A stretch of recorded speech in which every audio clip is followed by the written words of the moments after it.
என் இணைய தமிழ் மக்களே,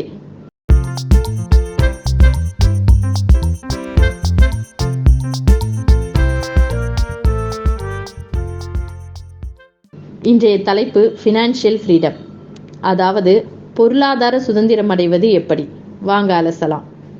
இன்றைய சூழ்நிலையில் பொருளாதாரம் ஒரு பெரிய சவால் என்பது நாம் அனைவருக்கும் தெரியும். அதற்கு காரணம் வருமான குறைவு, விலைவாசி உயர்வு, எதிர்பாராத விதமான மருத்துவ செலவு, பள்ளி மற்றும் கல்லூரி செலவு என்று அடுக்கிக் கொண்டே போகலாம், இல்லையா? இந்த பொருளாதார சுதந்திரத்திற்கு முக்கியமான தேவை என்ன? ஆம், பணம். போதுமான அளவு பணம் நம்மிடம் இருந்தால் திடீரென்று வேலை இழப்பு நேர்ந்தாலோ, எதிர்பாராத செலவுகள் நம்மை வந்து தாக்கினாலோ நாம் நிலை குலையாமல் தைரியமாக நாம் எதிர்கொள்வோம், இல்லையா?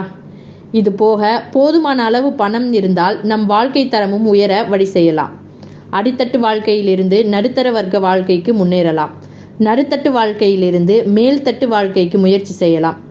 முயற்சி திருவினையாக்கும், இல்லையா? என்னென்ன வகைகளில் முயற்சி செய்தால் நாம் இந்த பொருளாதார சுதந்திரத்தை அடைய முடியும்? உங்களுக்கு அன்றாட அல்லது மாத வருமானத்தின் ஒரு பகுதியை கண்டிப்பாக ஒதுக்கி வைக்க வேண்டும், அதாவது சேமிக்க வேண்டும். உதாரணத்திற்கு, உங்களுடைய மாத வருமானம் 10,000 என்று வைத்துக்கொள்வோம். அதில் எப்பாடுபட்டாவது 1000மோ 2000மோ ஒதுக்கிவிட வேண்டும். இது லேசான காரியமா? நிச்சயமாக கஷ்டம்தான்.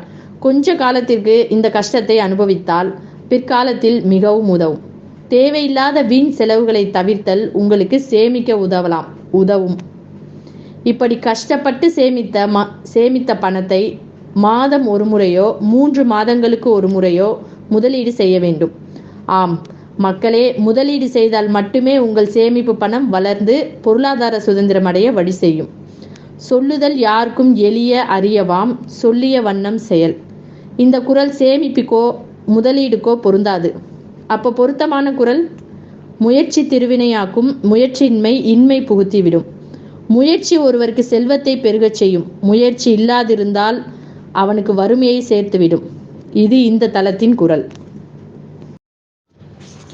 இந்த வீடியோ உங்களுக்கு பிடிச்சிருந்தா லைக், கமெண்ட், சப்ஸ்கிரைப் பண்ணுங்க. நம் தமிழ் சொந்தங்களுக்கு ஷேர் பண்ணுங்க, மறக்காதீங்க. இந்த வீடியோ ஒரு அறிவு சார்ந்த பயிற்சிக்காக மட்டுமே தவிர இதை ஒரு பொருளாதார அட்வைஸாக எடுத்துக்கொள்ளக்கூடாது. நன்றி மக்களே.